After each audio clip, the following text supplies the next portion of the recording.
ბერდია მოგესალმებით, მადლობა რომ მონაწილეობთ გადაცემაში. ამ ყველაფერზე ვილაპარაკებთ, თუმცა მაინც დავიწყოთ დღის ერთ-ერთი მთავარი თემით გრიგოლ ლილუაშვილის ამბავი, რომელიც გაათავისუფლა ივანიშვილმა, შემდეგ საჯაროდ გავიგეთ, რომ ყობახიძემაც შესთავაზა მინისტრობა და დღეს უკვე მოვისმინეთ, რომ ამაზეც თქვა უარი. ეს როგორი ამბავია, ოცნებისთვის უმნიშვნელო ამბავია? Მნიშვნელოვანი მოგესალმებით, მივესალმები ფორმულის მაყურებელს, ნამდვილად უმნიშვნელოვანი ამბავი არ არის, მათ შორის არც ოცნებისთვის, თუმცა პირდაპირ გეტყვით, რომ რაღაცა სამთავრობო კარუსელი ივანიშვილს ჩვევია, ესეთი პერიოდული გადაადგილებები, აღზევებული ადამიანების და განსაკუთრებული ძალაუფლების მქონე პერსონალიებისთვის მსგავსი სახით პირდაპირ ვიტყოდი შეურაცხყოფის მიყენება, იმიტომ რომ ეხა ბუნებრივია რამდენიმე თვე ქონდა ხო ლილუაშვილს დარჩენილი და მინიმუმ შეეძლო რომ დაესრულებინა ხო ეს ვადა და მე უკვე სხვანაირად დაალაგებული იყო ეს ყველაფერი, თუმცა მას ჩვევია ხოლმე ესე ხო, ანუ 5-6 წელი ამუშავა ეს ადამიანი, მათ შორის პერსონალური რისკებით შეუქმნა სხვადასხვა სახის, პერსონალური რეპუტაციული ზიანიც მოუტანა ამ ადამიანს და ბოლოს ფსონი გააკეთა საერთოდ სხვა ადამიანზე, ხო? ანუ ეხა ჩვენ ვადევნებთ თვალს, რომ ფსონი გააკეთა ყობახიძეზე ამ შემთხვევაში. ჯგუფს აქვს ჩაბარებული ფაქტობრივად, ეხა გამოჩნდება ბუნებრივია რა მოხდა, ეხა წინასწარ ამის თქმა რა თქმა უნდა ნაადრევია, მაგრამ უახლოეს პერიოდში გამოჩნდება რეალურად რა პროცესებთან გვაქვს საქმე.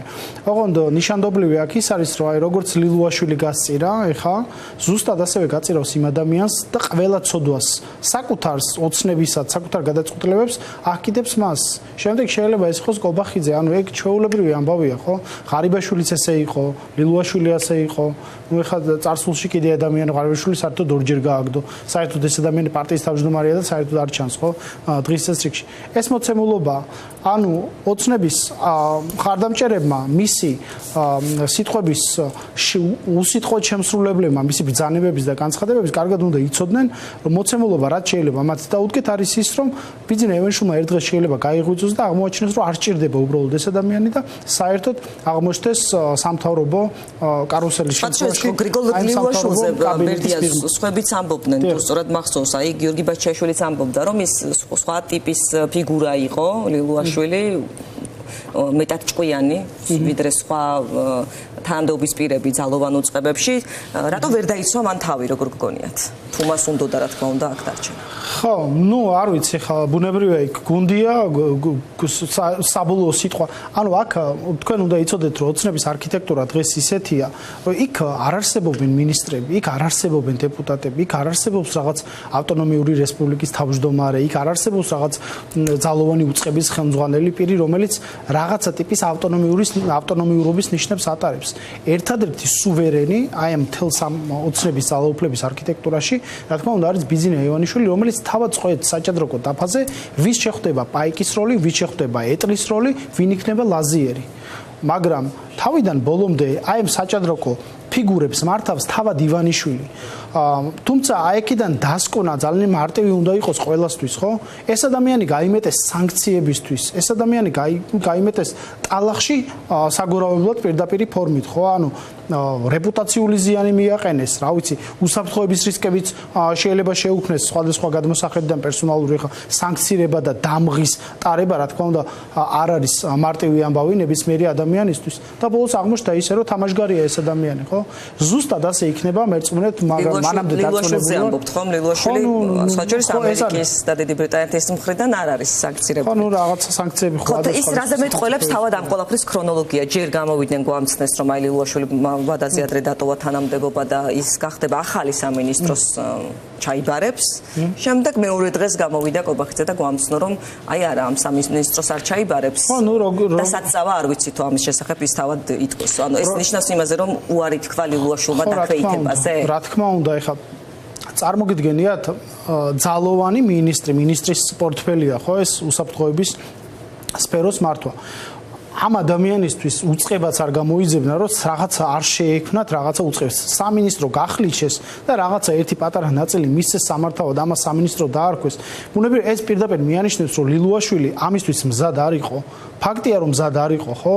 და ბოლოს ისიც აღმოჩნდა და აგერ დაადასტურა თვითონაც ყობახიძემაც, რომ ამ ადამიანს საკუთარი მოადგილეების არჩევის შესაძლებლობაც არ მიწევს. ყობახიძე ამბობს, რომ მე უნდა დამენიშნო. წარმოუდგენელია, ეხლა კი პრემიერ-მინისტრი ნიშნავს, მაგრამ რა თქმა უნდა, მინისტრის წარდგინებით ნიშნავს და მინისტრი დაიწყოს ხო საგადრო პოლიტიკა მოადგილეებში იყო საქმე ანუ ახალ სამინისტროში იყო საქმე რეალურად ამიტომ არა რა თქმა უნდა ხო ეს იყო რა თქმა უნდა დაქვეითება ეხლა ყველა კანონმდებლობა ცვლიან აბსოლუტურად რა ვიცი აი ფაქტიურად მთელი კანონმდებლობა ბოდიში ამ სიტყვისთვის გააუპატიურეს რა არ შეიძლებოდა სახელმწიფო უსაფრთხოების შესახებ კანონში შესულიყო ცვლილება და მეორე ვადით მისცემოდა შესაძლებლობას არ ყავთ ეს უმრავლესობა ფორმალურად აი ეგრეთ წოდებულ პარლამენტში ყავთ მაგრამ ეს არ გააკეთეს ხო ეს ლიუაშვილისთვის რეგიონული სამინისტროს შექმნა არჩევნებს დაუკავშირეს მათ შორის თქვენს პარტიაშიც ნათია მეზრუშინას დაწერილი გარკვეული მოსაზრებები არსებობდა მაინც სწორი შეფასება არა ნუ არ ვიცი შეიძლება ესეც იყოს რაღაცა ნაწილი სწორი ანუ ესე შეიძლება გეგმავდავთ უკვე ამ მოსაზრებას ანუ არ ვიცი ანუ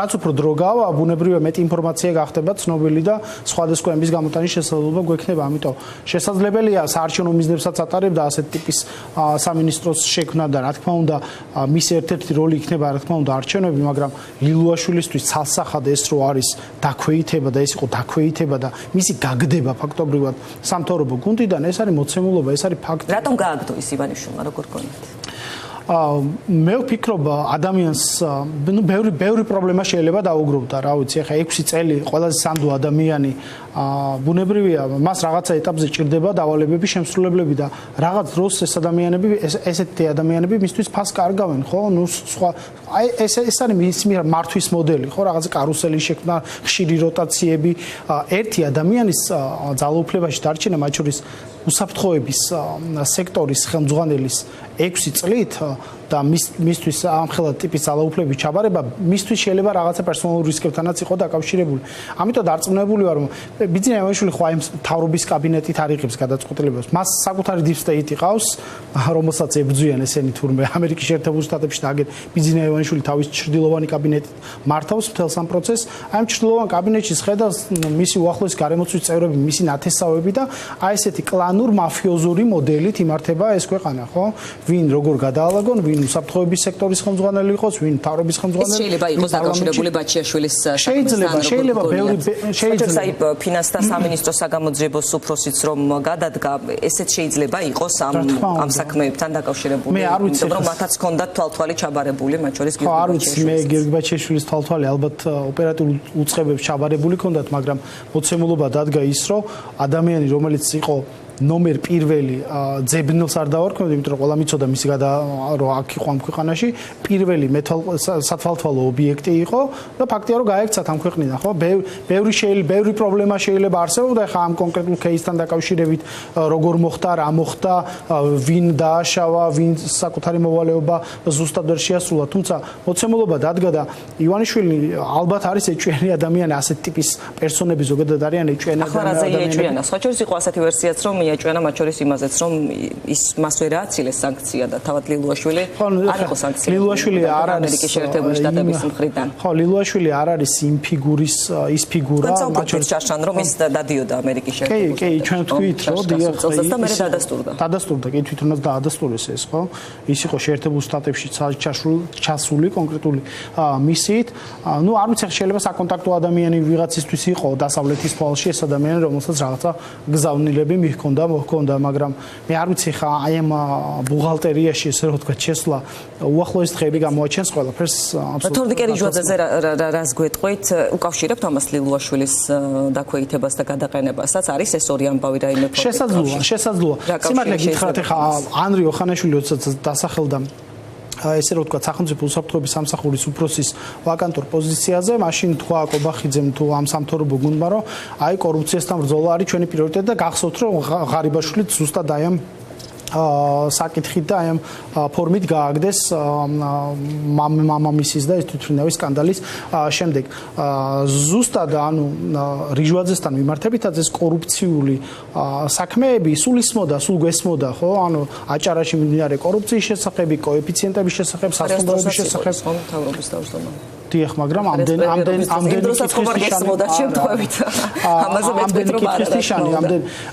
აგეთქვით რა მოცემულობაა ხო ამდენი კითხვის ნიშანი ამდენი თანამდებობის პირის მიმართ ბუნებრივი არ ყოფილა. გახარიას დროს თეონა არც ერთი თანამდებობის პირი არც სასამართლო სისტემაში და არც აღმასრულებელ და საკანონმდებლო ხელისუფლებაში სანქცირებული არ ყოფილა. გახარიას დროს ევროატლანტიკური მიმართულებით ჩვენი თანამშრომლობა იყო მართლა სამაგალითო, უპრეცედენტო. გახარიას დროს 2020 წელს განაცხადს ვაკეთებდით 2024 წელს გახარიას თქვენს პარტიაზე გადმოვალ მანამდე მინდა კითხოთ აი როგორ გონიათ გრიგოლი ლუაშვილის ხომ არ აირჩევს გახარიას გზას, მაშინ როდესაც გახარია წავიდა პოლიტიკაში, ვითქვა რომ აი ეს პოლიტიკაში წასვლა იყო ერთგვარად მათ შორის თავდაცვის გზაც. ლილუაშვილისთვისაც ხომ არ შეიძლება იყოს ეს თავდაცვის მექანიზმი. გახარიასა და ლილუაშვილს შორის იცით რა სხვაობაა? ან სხვა დანარჩენ ადამიანებს შორის. ყველა ეს ადამიანი ბიზნესმენმა გააგდო. გიორგი გახარია თავისით გადადგა და წამოვიდა თანამდებობიდან. ამიტომ მე არ მგონია რომ გახარიას გამბედაობა რომელიმეს აღმოაჩნდება იმ პოლიტიკურ გუნდში რომელიც ეხლა ყავს ივანიშვილს ან უახლოეს პერიოდში ყავდა. ესეთი ადამიანები ბევრი გვინახავს მათ შორის პოლიტიკაში წასული და მე ისევ გამქრალი პოლიტიკიდან. ამიტომ გიორგი გახარიას გამბედაობა არ აღმოაჩნდა არც ერთ ამ ადამიანს რომელიც ოცნების გუნდში იყო. მაღალ პოლიტიკურ თანამდებობაზე რა თქმა უნდა, თორე რა თქმა უნდა იყო ოცნების წევრები პარლამენტში თუ აღმასრულებელ ხელისუფლებაში, რომლებიც ეხლა ოპოზიციაში არიან და იქიდან ებრძვიან აი ამ ავტოკრატიულ რეჟიმს, რომელიც ცდილობს გამბედაობა გასაგებია, თუმცა ამასობაში პოლიტიკურ წრეებში იმასაც ამბობენ, რომ არც ემპათია არ აქვს გიორგი გახარიას თუ ამას პოლიტიკური მოცემულობა არ კარნახობს. მათ შორის მაგალითად ნაციონალური მოძრაობის პარტიის აკრძალვასთან მიმართებით მამუკა ხაზარაძის და ბადრი ჯაფარიძის თავზე სისხლის სამართლის საქმის დაკიდებასთან მიმართებით არ ვიცი მე პირადად არ მინახავს გიორგი გახარიას ან სოლიდარობა ან განცხადება ამის შესახებ. სოლიდარობა ეხა კონკრეტული პერსონების მიმართ რითი წყდება რომ ეს გამოვიდე და საჯაროდ განვაცხადო რომ სოლიდარობას უცხადებ ადამიანს ან რაღაცა ჩვენი სოლიდარობა აქვთ ბატონ მამუკა ხაზარაძესაც და ბატონ ბადრი ჯაფარიძეს გახარიას პერსონალურ განცხადებას. მათ შორის ჩვენი სახელით როცა ვსაუბრობ, გუნდის სახელით ვსაუბრობ, დიახ, რა თქმა უნდა, აქვთ ამ ადამიანებს ჩვენი სოლიდარობა და რა თქმა უნდა, ყველა ასეთ პროცესში ექნებათ სოლიდარობა, თუმცა ეხლა სიმართლე გითხრათ, ცოტა ისეთი ამბავია, ანუ რა სიტყვენ ადამიანები, რომ ანუ სოლიდარობა ისეთი საკითხია, სოლიდარობა ისეთი საკითხია, რომელიც აუცილებლად ხმამაღლა უნდა ისმოდეს, აბარაში გამოიხატება მაშინ. არ ვიცი, შეიძლება ვიღაცას სოლიდარობა გამოუცხადოს სხვა ფორმით, სხვანაირად, ამიტომ მე ვფიქრობ ეს ასე დაწვრილმარება ამ საკითხის სოლიდარობა, ჩვენი სოლიდარობა გიცხადებთ, აგერ პირდაპირ ეთერში გეუბნებით, რომ ჩვენი სოლიდარობა დაწვრილმარება, როდესაც სისტემა უსწორდება პოლიტიკოსებს. ხო, და სოლიდარობა არ აქვს ჩვენი, ანუ მაგის თქმა გინდა. ამიტომაც გაჩნდა კითხვა. ანუ ეს დანაკლისია. რატომ არ გააკეთა პერსონალურად გიორგი გახარიამ განცხადება. გეუბნებით, რომ აქვს ჩვენი სოლიდარობა, ბატონ გიორგი გახარიას სოლიდარობაც აქვს და ჩვენი პერსონალური გუნდის სოლიდარობაც აქვს ბატონ მამუკა ხაზარაძეს და ბატონ ელაპარაკა პირადად მამუკა ხაზარაძეს. მისი ის არა ვარ რომ გესაუბროთ ესაუბრა არ ვიცი მსგავსი ინფორმაცია მე არ მაქვს. ხო, ადგილობრივი თვითმმართველობის არჩევნებთან მიმართებითაც გითხარით, ისმოდა ბრალდება მოისმინეთ ალბათ თქვენ საითინა ბოკუჩავაც ამბობდა რომ ემზადებიან ადგილობრივი თვითმმართველობის არჩევნებისთვისო. ნაციონალურ მოძრაობასა და ოცნებასთან მიმართებით აი ეს ორივესთან ერთად გაკეთებული თქვენი განცხადებები ძალიან გავს წინა საარჩევნო პერიოდში თქვენს განცხადებებს. როგორ უპასუხებთ ამ ბრალდებას? მოკლედ ამ თვითმმართველობის დღეს ახლა უყურეთ ყველანი აბსოლუტურად მეც თქვენც ალბათ და საზოგადოების დიდი ნაწილი კონცენტრირებულია ორი მიზნის გარშემო, ორი საერთო სახელმწიფოებრივი მიზნის გარშემო. ერთი არის რომ რეჟიმის ტყვეები როგორმე გავათავისუფლოთ და მეორე ევროპული მომავალი გადაურჩინოთ ამ ქვეყანას, რომელიც ახალი არჩევნებით მიიღწევა, იმიტომ რომ ეს არის პოლიტიკური კრიზისის განმუხტვის ერთადერთი შესაძლებლობა. ეხლა აი ამ ორი საკითხის ქვეშ კიდე შემოტანა რაღაც საკითხები თვითმმართველობებიო, იქ მიხეილ სააკაშვილის გათავისუფლებაო, აი 31 მარტს, რომელიც არის რეფერენდუმის დღე, საერთოდ 34 წლის წინ ალბათ როგორი ერთიანი იყო ეს სახელმწიფო, ხო? მაშინ ძალიან პატარა ვიყავი და არ მახსოვს. როგორ შეიძლება აი ამ დღეს დაპირისპირების საგნად აქციოს. ზუსტად ეს ადამიანები სალომე ზურაბიშვილის ქვეშ როიდგნენ, მათ შორის ნაციონალური მოძრაობის მხარდამჭერები, თუ ის მიშას მიმდევრები, თუ სააკაშვილის რაღაცა ამ ბელადომანიის მიმდევრები, ზუსტად ისე როგორც თეატრულოკიანის სვამდა კომისიაზე კითხვებს, ვინ დაიწყო ომი, ზუსტად ასე იდგნენ ქვევით და უყვიროდნენ სალომე ზურაბიშვილს, ვინ დაიწყო ომი. რა საჭიროა იმ იერების გახსენება, ვის რა პირობითად მოგვეწონა განცხადება წარსულში თუ არ მოგვეწონა. თუ ამ ერთ დღეს ერთ დაუძინებელი მტრებიც კი ესეთი საკრალური თარიღების გარშემო ხდებიან ერთიანები და აი ხა ვისდებენ ეს ადამიანები ბრალს, რომ ვინ დააშავა, ვინ დაარღვია. თვითმმართველობის არჩევნები არ არის საკითხი, რომელიც ეხლა შემოსატანია და ამ საკითხს სამჯეროდ პოლიტიკა როგორც საკითხი ამ კომისიაზე არ გამორიცხავთ მე მგონი არც თქვენ რომ შეიძლება გიორგი გახარიაც დაიბარონ ხომ მომავალში. კი ბატონო, ჩვენ ეს კითხულობდი გუშინ თუ გუშინ წინ ამბობდი რომ გაბედონ და დაგვიბარონ. დაგვიბარონ კი ბატონო. აი რა სიზამთრომ დაგიბარონ.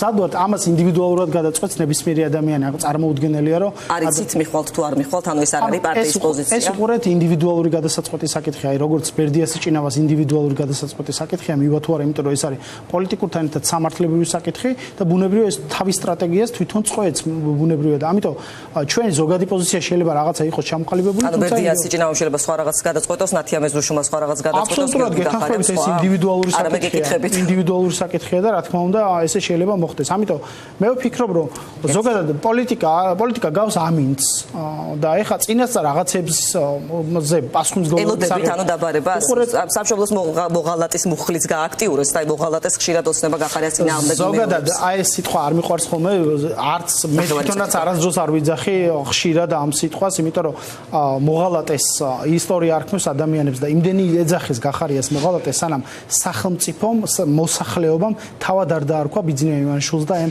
პოლიტიკურ გუნდს მოღალატეების გუნდი. ამიტომ აი ამ სიტყვასთან ფრთხილად ვიქნებოდი ნებისმიერი ადამიანის ადგილას. ბერდია, ძალიან დიდი მადლობა რომ მოხვედით ჩვენთან სტუდიაში. სტუმრად ბერდია სიჭინავა, გახარია საქართველოსთვის ერთ-ერთი ლიდერი პასუხობდა ჩვენ შეკითხვას. მადლობა კიდევ ერთხელ სტუმრობისთვის.